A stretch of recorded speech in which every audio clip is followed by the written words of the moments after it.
Et bonjour tout le monde. Aujourd'hui, ce que je pensais faire, que c'est possible de limiter les mouvements de nos units à chaque tour, puis de tout simplement savoir où c'est qu'ils s'en vont et tout, ce que je pensais faire, c'était tout simplement mettre du visuel là-dessus pour qu'on puisse savoir exactement combien de points de mouvement ont chaque unit, et aussi tout simplement réduire le nombre de points de mouvement à chaque mouvement dans le fond. Parce que pour l'instant, oui, c'est leur limite, mais c'est leur limite seulement dans le premier mouvement, parce que on réduit jamais leur nombre de points de mouvement, même si on set une limite. Donc, aujourd'hui, on va réduire le nombre de points de mouvement, puis aussi avoir un petit feedback visuel dans l'écran, dans le fond, en UI, pour nous montrer le résultat de la réduction de points de mouvement et tout simplement que tout fonctionne. Donc, on va commencer tout de suite. De la façon que je pensais le faire, c'était un peu comme le path. Dans le fond, je voulais mettre ça dans la grid parce que si je mets un petit widget en haut de la tête de chaque unit, ici, ben quand la unit va se déplacer, le widget va se déplacer aussi. Ça peut être bien, mais je me dis que c'est peut-être un peu beaucoup trop d'informations. Tandis que, mettons, avoir un petit cue visuel dans l'écran par-ci par-là quand la unit se déplace, mettons moins 4 mouvements ou quelque chose comme ça pourrait être agréable. On pourrait aussi l'écrire en haut de sa tête en plus dans un widget tout simplement dans la unit, puis on pourrait tout simplement afficher le widget juste quand on passe notre souris dessus, comme ça ben, c'est disponible de temps en temps, mais pas tout le temps, ou on pourrait le garder tout le temps activé, dépendant des préférences. Donc, on va aller directement dans la grid pour commencer par le premier widget, ensuite on ira faire le deuxième. Donc, je vais ouvrir ma BP Grid ici, et de la même façon que j'avais ajouté la spline ici dans ces components, on va tout simplement ajouter un widget component ici, que je vais appeler W underscore MP pour movement points. Et hop, et ici, que dans le fond, il faut que j'y associe une classe. Mais la classe, je ne l'ai pas créée encore, donc on va aller la créer. Je vais la créer dans ma grille ici parce que je trouve que c'est une place qui est adéquate. Blueprint class ici, user widget ici. Parfait. Oups. W underscore movement points, comme ça ici, et qu'on peut ouvrir. Parfait. Donc maintenant que c'est créé, ici dans ma grid, je peux tout simplement l'associer W underscore movement points ici, dans le widget class. Après avoir fait quelques tests, je me suis rendu compte que la grosseur 200 par 400, c'était une bonne grosseur et que je le voulais en screen space. Parce qu'on veut pas que ça soit dans le monde, on veut vraiment que ce soit tout le temps vis-à-vis notre écran. Parfait, donc c'est tout pour l'instant dans notre grid. Maintenant, il faut juste s'assurer que le widget fonctionne. Donc, de la façon que je fais ce widget-là, je vais commencer par lui setter sa grosseur à lui aussi. Donc, une custom size ici en haut dans le coin à droite. Et je vais encore une fois écrire 200 par 400. Et pourquoi je le fais aussi haut que ça, dans le fond, c'est parce que je veux animer mon texte rapidement. Donc, on va faire une petite animation, tout simplement, pour que ça soit un peu plus vivant que juste un bout de texte qui apparaît et qui disparaît sur place. Mais c'est pas nécessaire. Donc je vais aller dans mes panels pour commencer, mettre le canvas panel comme toujours. Et ensuite, je vais y aller avec du texte. Texte. Oh, ok, textbox. Mes ancrages, je vais les mettre en bas complètement parce que dans le fond, ça va être là qu'on va l'aligner. Et je vais tout simplement faire un texte de toute la largeur complète. Donc, ça va être 0. Non, 0. C'est en bas complètement. Donc, moins 70. Oups, pas dans la bonne case. Moins 70 ici. Et on va dire ici 150, 200, 200. Pour faire toute la largeur, bien sûr. Et la grosseur, on va dire 70. Voilà. Ça fait un beau petit carré comme ça ici en bas. Le texte, on va tout simplement écrire le texte que je veux. Je vais me faire un exemple. Dans le fond, ce que je voulais écrire, c'était le nombre de points de mouvement qu'on vient d'utiliser au moment où qu'on va afficher ça. Dans le fond, quand on va cliquer pour se déplacer, je veux afficher moins 2, moins 5, moins 12, dépendant du coût du path qu'on vient d'utiliser. La couleur, je vais le mettre, on va dire vert, comme ça ici, quelque chose comme ça. Et la grosseur du texte, je vais le mettre quand même gros pour qu'il prenne le plus d'espace possible. On va dire 46. Ouais, 46, ça fait du sens. Parfait. On va y aller, on va rester simplement comme ça. Donc, moins un mouvement point quand on se déplace. Moins 1, le 1, on va pouvoir le remplacer en code dépendant du coût du path. Parfait, c'est bien. Maintenant, j'avais dit que je le voulais animer, donc je vais ici en bas à gauche dans le panneau d'animation, je vais créer une nouvelle animation que je vais appeler anime MP. Et pour créer une animation, dans le fond, c'est aussi simple que ça. On prend notre animation ici, on décide quel track qu'on veut ajouter. Oups, je vais renommer mon texte ici parce qu'il s'appelle texte bloc quelque chose. Donc je vais tout simplement l'appeler texte MP. Oups, je n'écrivais pas. Texte MP. Comme ça ici. Maintenant, si on fait add texte MP est là. Donc on peut sélectionner notre texte MP. Et dans le fond, l'animation que je vais lui faire, je vais juste le faire slider vers le haut. Donc on va tout simplement ajouter une track de transform ici. On va dire que l'animation va durer à peu près 3 secondes, quelque chose comme ça.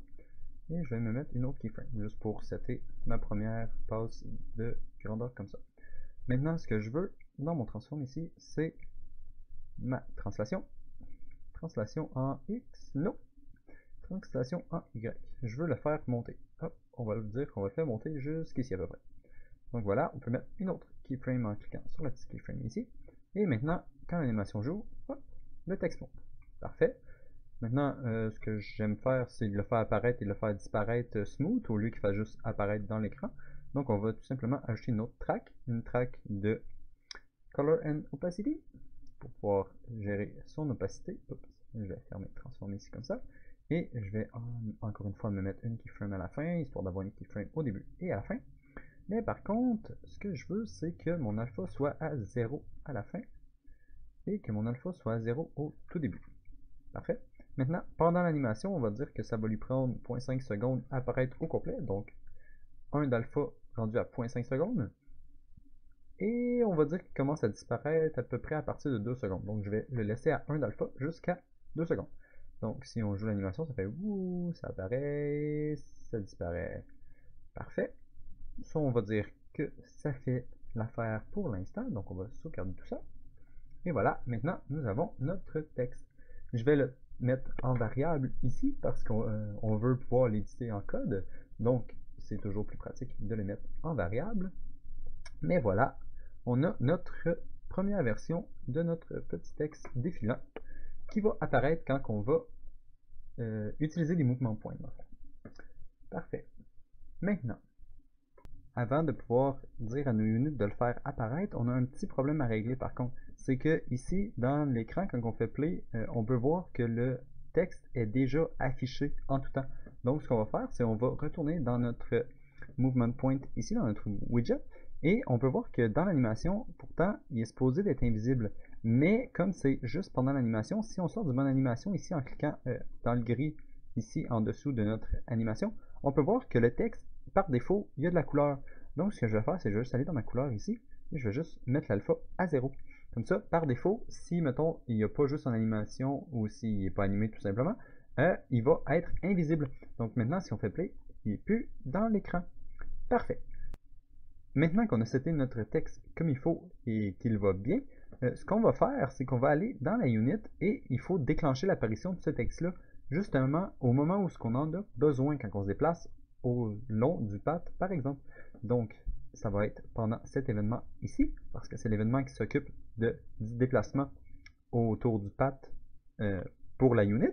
Donc, c'est ici qu'on veut que ce texte-là apparaisse pour nous indiquer qu'on vient de dépenser des points de mouvement. Donc, je vais tout simplement baisser ça ici un tout petit peu. Pour nous faire de l'espace, on n'aura pas besoin de tout cet espace-là, mais c'est juste plus agréable comme ça. Et ce que je vais faire aussi, c'est dans le Begin Play, je vais me garder une référence du widget de la grid. Donc, je vais prendre ma grid ici. Je vais faire get widget, get user widget object for WMP. Ça ici, c'est exactement ce que je voulais. Dans le fond, ça va me donner mon widget component que je vais directement caster à widget movement points ici. Je vais le convertir en pure cast ici. Et une fois que je vais avoir tout casté ça, je vais pouvoir promoter en variable que je vais appeler WMP. Parfait.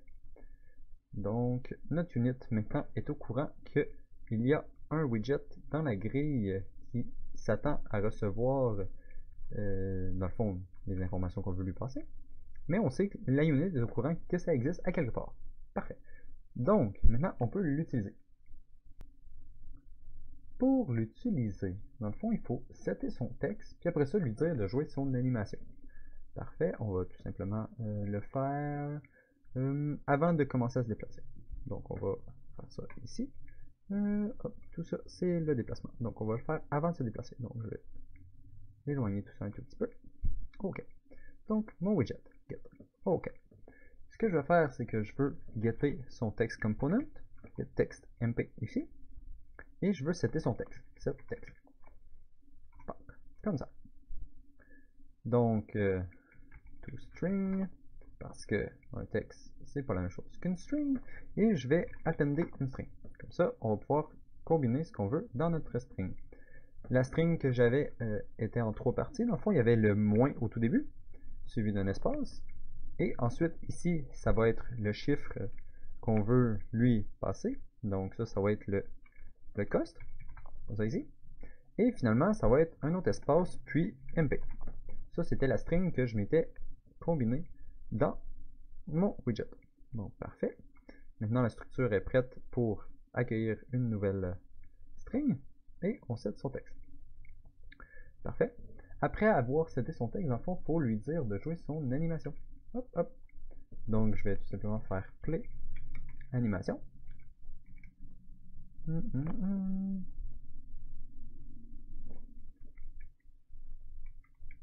Ah, c'est pas le texte qui va jouer son animation, c'est le widget. Play animation. Ah, voilà. Beaucoup mieux comme ça. Play animation. Mais je vais avoir besoin de savoir quelle animation. Donc, je peux aller chercher anim mp ici, qui est tout simplement dans le widget directement. Donc, parfait, je vais dire au widget de jouer son animation. Donc, d'ici là, tout va bien. Maintenant, ce qu'il faut. Start time, c'est bien. Playback speed, c'est bien. Parfait. Donc, je vais attacher tout ça ensemble avant de dire à ma unit de se déplacer. Donc, voilà. Donc, si tout va bien, à chaque fois qu'on déplace une unit, ça devrait lancer l'animation du widget sur la grille. Donc, on va tester ça. On déplace une unit ici. Et voilà, on peut dire -mp ici. Même chose si on déplace celle-là. Et même chose si on déplace celle-là. Dans le fond, à chaque fois qu'on clique pour se déplacer, ça lance l'animation. Parfait, c'est bien, c'est ça qu'on veut. Donc, ok, maintenant il nous faut un coût. Comment qu'on obtient ce coût-là, dans le fond? C'est, faut savoir c'est quoi le coût à partir du start que ça vient de nous coûter. Donc c'est simple, on peut juste prendre ça ici, on a tout ce qu'on veut, on a notre structure, et maintenant il faut savoir quelle case utiliser. C'est simple, on va prendre la dernière. On a directement le code qu'on veut ici.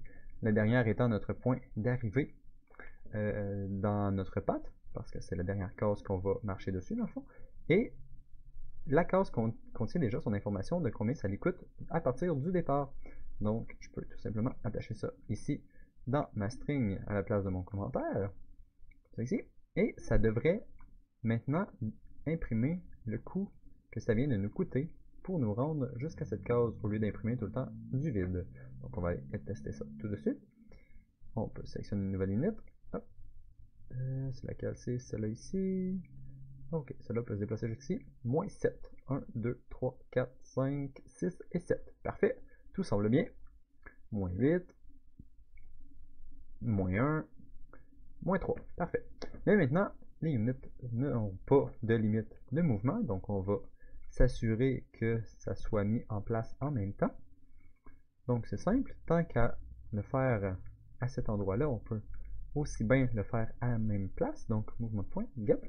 Je peux tout simplement faire moins ici pour réduire le coût du start comme qu'on avait fait. Et on peut setter le mouvement point. Parfait. Donc on va réduire le nombre de points de mouvement de notre unit en même temps de l'imprimer, ce qui est tout à fait normal. Ça ici, comme ça là. Hop, hop, et hop. Parfait. On va aller voir si ça fonctionne. J'ai beaucoup d'units. J'ai beaucoup d'units pour mes tests, donc je vais en supprimer une couple parce que sinon c'est plus compliqué à trouver c'est laquelle qu'on regarde. Parfait. Donc la beige ici. qui a beaucoup de mouvements points. Donc, ce que je vais faire, c'est que je vais cliquer ici, ça fait -8, et maintenant, si on y cherche un path, ben, elle peut plus se déplacer. Parfait, ça semble fonctionner. Prochaine unit ici, la grise, donc elle peut se déplacer de 1, 2, 3, 4, 5, 6, 7, 8. Donc si on se déplace de 3, il devrait nous en rester assez pour nous déplacer de 5, 4, je voulais dire, j'ai mal compté. Mais ça fonctionne. Donc -1 et -1. Oups. Allez, -1. Et voilà. Donc là maintenant, elle ne peut plus se déplacer. La seule case qu'elle peut aller, dans le fond, c'est la case qu'elle est sur en ce moment. Donc même chose pour celle-là ici. Et voilà, et voilà. Donc parfait, ça fonctionne. Par contre, ici j'ai une erreur. Pourquoi? C'est que... parce que je n'avais pas de unit sélectionné. C'est pour ça que ce n'était pas la bonne chose de le passer ici, d'aller vérifier dans le player quelle unit qu'on utilisait, parce que ça veut pas dire qu'on en a une de sélectionner si on est rendu là. Logiquement oui, mais pas sûr. Donc l'idéal, ce serait vraiment de lui passer le nombre de points de mouvement ici quand on appelle la fonction. Je vais sûrement le faire entre les vidéos, mais c'est ça. C'est beaucoup plus logique que de tout simplement retourner vérifier dans le player controller quelle unit qui est sélectionnée. Parce que ça veut pas dire qu'il y en a une, on peut cliquer comme un débile et ben ça va fonctionner, mais ça va faire un warning ici pour nous dire ouais, mais t'as pas de unit de sélectionner, comment je fais pour savoir moi? Donc voilà. Donc ça va être beaucoup mieux dans notre fonction de find path to target ici de passer aussi le nombre de points de mouvement maintenant qu'on en a besoin pour trouver notre path. Parfait. C'était juste une petite parenthèse parce qu'il y avait une erreur. Mais par contre, ouais, si on retourne dans notre unit ici, maintenant on fait juste tout simplement réduire le nombre de points de mouvement et il n'y a pas moyen de remonter. Donc je vais tout simplement mettre un reset à chaque début de tour pour remettre les points de mouvement au maximum dans le fond. Donc je vais tout simplement aller dans notre event selected ici. Dans le fond, ça va être l'event selected, c'est comme notre event de début de tour, on va dire. On va dire comme ça. Donc, ce que je vais faire, ça c'est reach, deselect. Deselect c'est fin de tour, selected c'est début de tour. Donc, je vais juste me faire un custom event encore. Event, comme ça ici, que je vais appeler event start turn. Quelque chose comme ça. Et je vais appeler start turn ici. Parfait. Donc ça, cette fonction-là, elle va être déplacée dans start turn un jour, mais pour l'instant, on va laisser ça comme ça. Et dans start turn, dans le fond, la seule chose que je vais faire, c'est que je vais prendre mes mouvements points et je vais les setter. Et je vais les setter au maximum, valeur qu'on n'a pas encore en variable. Donc je vais tout simplement me faire un max movement points ici. Et ce qu'on va faire, c'est s'assurer que en tout début, quand on génère notre quantité de mouvement point, on va setter le max mouvement point au lieu du pas au lieu du minimum, mais au lieu du current mouvement point. Dans le fond, c'est celui-là, je vais l'appeler current. Voilà, comme ça, on sait en tout temps quelle quantité qu'on a de maximum de mouvement point et combien qu'on en a au minimum. Donc, parfait. Pas au minimum, mais en ce moment. Ok, donc là, si j'utilise tous les mouvements points, mettons du vert, qui peut aller jusqu'ici, donc je vais me déplacer jusqu'ici, qui tombe à 0. Maintenant, si je retourne autour du vert, et voilà, j'en ai encore une fois 4. Si je me remets à 2 ici et que je retourne autour du vert, oups, je passe son tour, autour du vert, et voilà, j'en ai encore 4. Parfait. Donc, on voit que les points se reset au début du tour. Dernière petite chose avant de se quitter, ce que je vais faire, c'est que je vais mettre un widget aussi dans notre unit. Dans le fond, dans notre petite unit ici. Et dans le widget, dans le fond, ce qu'il va contenir, ça va être tout simplement l'information que du nombre de mouvements points, aussi peut-être sa vie, pourquoi pas, le nombre de points d'action qu'il peut faire pour son tour, et des trucs dans ce genre.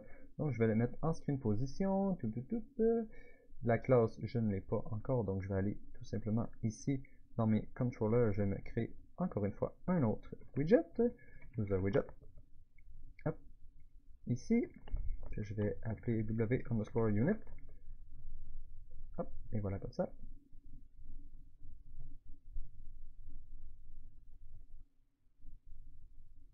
Ok, maintenant on peut aller l'assigner. Donc W underscore unit.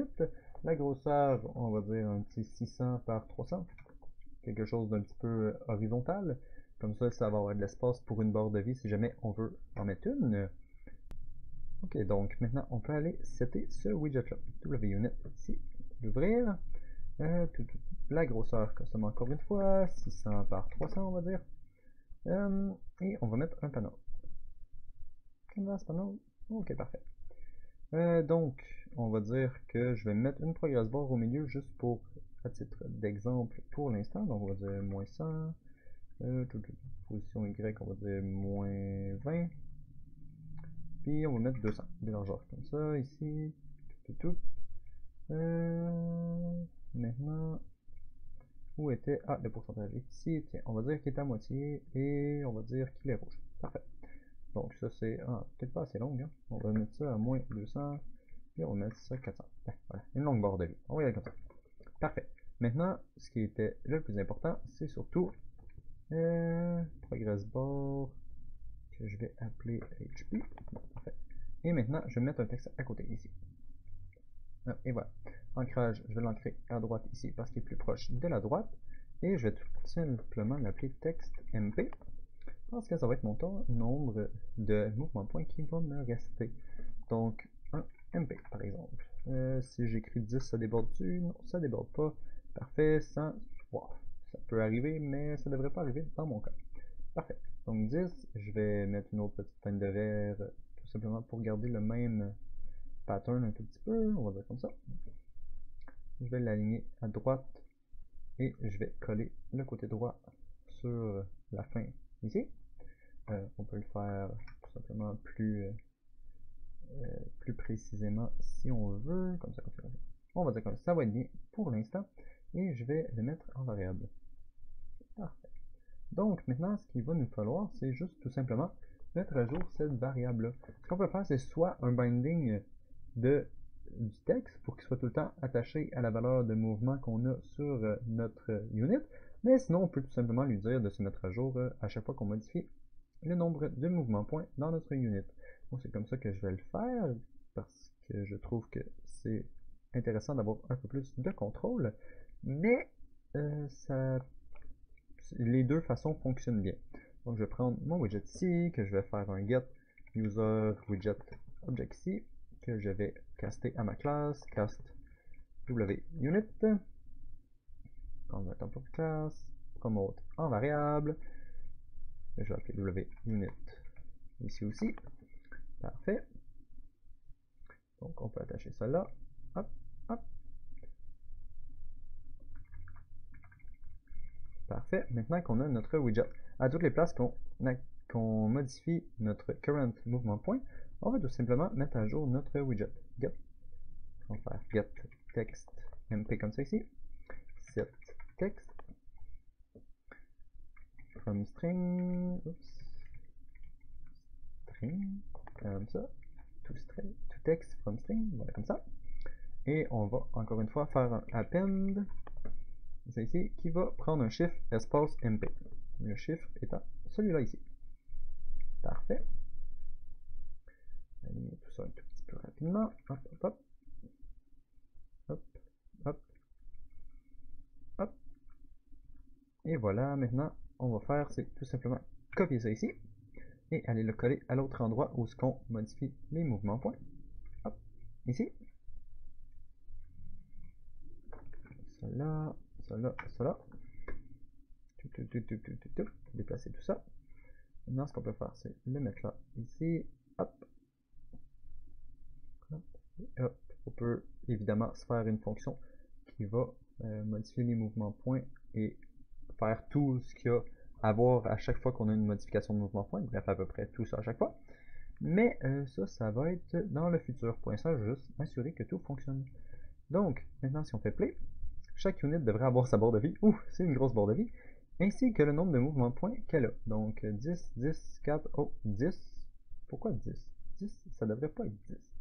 Donc, la raison pourquoi, c'est que, hop, je vais devoir copier ça ici, et aller le mettre au tout début, dans le fond, quand on modifie les mouvements points, ici, pour s'assurer que dans le fond, les mouvements points soient à jour directement quand ça commence.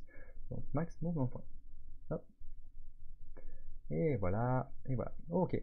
8, 3, 7, 3. Parfait. Donc, c'est la mauve de sélectionner. On peut se déplacer de 3. Et voilà, on est rendu à 0. Next. La verte, ici, on peut se déplacer de 2. Il nous en reste un. La rose, 4. Celle-là, oups, c'est encore la même. Hop. Oh, maintenant, je viens de me rendre compte que le truc apparaît encore au centre, le moins. C'est pas bien ça. On va le mettre à côté de la unit parce que c'est pas beau. Une chance que j'ai fait ça parce que j'avais complètement oublié tout ça. Donc, unit, à l'endroit où ce qu'on fait apparaître le texte, on va lui setter une petite position dans le monde, tout simplement pour que ça soit à la même place que la unit sensiblement. Donc, ce que je vais faire, c'est que je vais prendre ma grid ici. Grid, oups. Grid. Ok, je vais la prendre ici parce qu'elle ne veut pas dans la recherche. Grid, et je vais prendre son widget MP. Get user widget, j'ai pas besoin de ça, je vais juste vraiment prendre son component widget ici, que je vais faire un get, que je vais faire un set world location, ici, et la location, je vais me baser sur self get world location, get actor location, ici comme ça, et je vais tout simplement splitter ça ici. Pourquoi splitter? Parce que je veux qu'il y ait une hauteur un petit peu différente que tout simplement dans le plancher. Donc on va y aller au hasard comme ça à peu près à plus 400. On va dire comme ça. Plus 400, ça devrait être bien. Donc je vais le mettre à 400 en haut du niveau du sol. Si tout va bien. Parfait. Il faut juste s'assurer que ça soit à la bonne place avant de jouer son animation ou après, peu importe. Ça paraîtra pas. Donc je vais tout simplement le mettre ici, hop, entre les deux là. Prendre ça ici, coller ça là. Hop.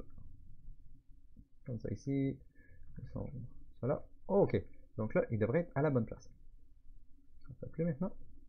Donc la beige ici. Ah voilà, le chiffre apparaît à côté de la unit cette fois. Ce qui est beaucoup mieux que si le chiffre était toujours au centre. Dans le fond, surtout c'est plus pratique si jamais on a des plus grandes maps. Ok, parfait. Donc, ça va être tout pour aujourd'hui. Je vais vous laisser là-dessus. Ce qu'on peut faire ici, ça serait de tout combiner ça en petites fonctions pour s'occuper dans le fond du widget. Donc, ce que je peux faire rapidement, ça va être collapse to node, que je vais tout simplement appeler node set mp widget mp. On va y aller comme ça. Set widget mp. Voilà. Mais par contre, il va sûrement le mettre dans une fonction dans le futur. Donc, je vous laisse là-dessus. Bonne fin de soirée à vous et à la prochaine!